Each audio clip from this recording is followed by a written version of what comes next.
Bunda. Rasanya semua sudah terkatakan oleh Said, Didu, oleh Neno yang panjang lebar ngomong soal yang ke depan bagaimana gitu. Dedi juga sudah menyatakan bahwa ini adalah apa salahnya dengan kegembiraan ini. Memang karena yang penting yang saya tekankan adalah spontanitasnya. Begitu lagunya joget, ya kan Indonesia identik dengan keroncong, dangdut, Melayu. Itulah. Jadi begitu Putri memainkan lagu yang ada beatnya, entah apa lagunya saya juga nggak ngerti, itu kan Jawa ya. Tapi semua itu tergerak dan spontan. Ada satu orang yang ke depan ya, joget-joget, lalu semua ikut.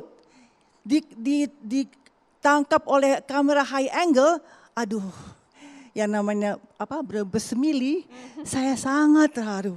Terharu saya karena bayangin semua ikut gembira, semua merasakan perayaan ini. Betul. Dan tanpa komando, ya mungkin si para tentara militer itu dikomandokan. Sudah latihan dari awal dengan senjata-senjatanya. Oke, mereka kan juga manusia yang bukan kaku, tapi yang manusiawi. Jadi mereka dikasih kesempatan juga untuk mengenjoy, menikmati kerajaan ini. Dan inilah kemerdekaan kita. Merayakan peringatan kemerdekaan, inilah dia. Jadi sangat tepat bahwa ada peristiwa itu. Soal penempatan Bunda. Penempatan apa? Lagu? Penempatan lagu di istana, di sesi itu. Isi lagu saya nggak tahu ya. Okay. Tapi penempatannya itu pas banget. Karena semua udah selesai. Udah selesai. Dulu waktu Ojo dibanding-banding itu apa ceritanya? Who cares about it? It's the beat. It's the time and place di mana semua orang bergembira. Siapa yang tahu itu lagu cinta yang orang patah hati?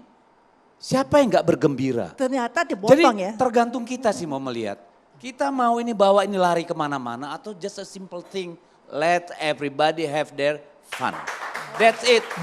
Gak usah ditarik sampai urusan kemiskinan, urusan BBM, urusan come on persoalan kita udah banyak banget. Sekarang persoalannya bukan itu. Biarkanlah rakyat bergembira bersama pemimpinan di tempat yang paling bersejarah di negara. Budaya yang pusat kekuasaan. Ya, dan acara yang ritual yang hikmat itu kan sudah terjadi.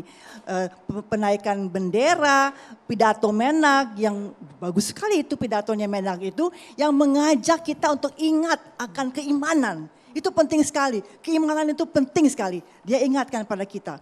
Lalu ada satu peristiwa yang juga sakral sekali. Waktu sepatunya copot. Bayangin, sepatu copot itu cewek itu yang Papua ya. Cewek itu tenang aja, langkahnya tegap, tetap nggak bergeming sama sekali, mukanya tetap begitu. Itulah sakral. Itu sakral. Dia tahu tugasnya apa dan dia bertanggung jawab. Itulah dia. Belum lagi kita melihat itu tentara-tentara dengan senjatanya goyang-goyang. Terus si konduktor cewek itu siapa namanya tuh, dia juga ikut akhirnya. Dan anak buahnya juga ikut akhirnya. Energi positif. Sangat, dan yang sangat saya kagumi juga itu kor. Kor yang nyanyi dari awal berjam-jam itu. Kok mereka bisa ya dengan senyum yang tulus menyanyikan lagu-lagu itu dengan senang. Itu sakral. Sakralnya ada berarti ya kemarin ya? Sangat itulah sakral. Dan rupanya kan ternyata kan presiden juga terharu tuh. Awal hingga akhir. Terharu, udah kaget dia tuh dia. Dan ya sayang sekali si Ibu Iriana tuh ininya gede banget. Dia gak bisa bergerak, coba ininya gak gede. Pasti dia juga bergerak-bergerak. Pokoknya alhamdulillah perayaan kemarin itu sangat bermanfaat, sangat jitu. Dan sangat Nusantara. Kita merayakan perbedaan sangat luar biasa. Sangat. Saya nggak tahu siapa yang punya ide itu ya. Serasa bukan Jokowi yang punya ide itu. Ada stafnya gitu. Bang Deddy Sitorus itu genius. Yang punya ide Bang Deddy Sitorus, Bang. Yang punya ide itu genius. Oh, siap. Yang punya ide itu genius and has a heart. Wah. Jenius Bang Said itu. Jenius dan cocok. Tepat pada tempatnya. Enggak, saya katakan tidak bisa diperdebatkan, ini masalah selera. Ya. Ya saya datang ke sini hanya menyatakan jaga sesuatu tempat dan suatu acara negara jangan masuk selera, itu saja. Bunda Neno. Enggak penting. Saya mungkin maafkan saya mengoreksi atau memberi masukan sedikit lah ya. Karena kita ini kan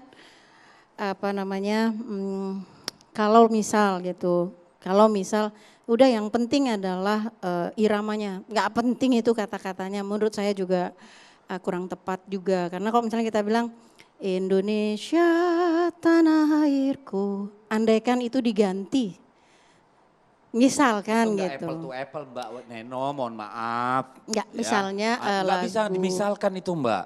Ketika lagu kebangsaan dirubah-rubah ya nggak bisa dong. For Nggak, every- it's not apple to compare. Ngerti nggak? Cari lagu yang lain lah untuk dibandingkan. Jangan lagu Enggak Indonesia apa-apa, Raya. lagu yang Oh, lain. jadi banding-banding ya. Ya, misalnya Lagu dari Bang Oma mungkin ya Bang ya? Saya salut Pak Dedi, siapapun bicara pasti dipotong.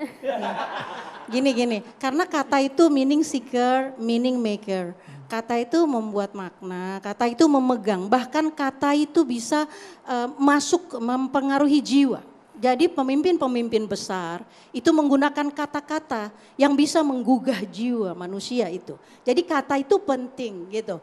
Bukan hanya irama, tapi kata itu sangat penting. Disitulah ada kata-kata preambul dan kemerdekaan ini dan seterusnya ya. Dan kemudian Pancasila pun dari kata ke perkata. Sehingga maksud saya mari kita melihat hal yang kecil walaupun itu hanya sebuah lagu. Tapi jangan-jangan dari situ terbentuk satu mentalitas yang bisa meruntuhkan jiwa atau membangun jiwa dari hanya kata di dalam lagu. Itu aja. Aku nggak ngerti lagu itu bahasa Jawa ya. Mungkin Bung Nusron bisa diputar lagi biar kita lihat. Sambil kita Memang dengarkan ada nggak ya. yang perlu kita khawatirkan Sambil dari kita lagu simak itu? lagunya tapi kita harus jeda dulu, nanti kita libatkan mahasiswa yang ada di sini hanya di catatan demokrasi pemirsa.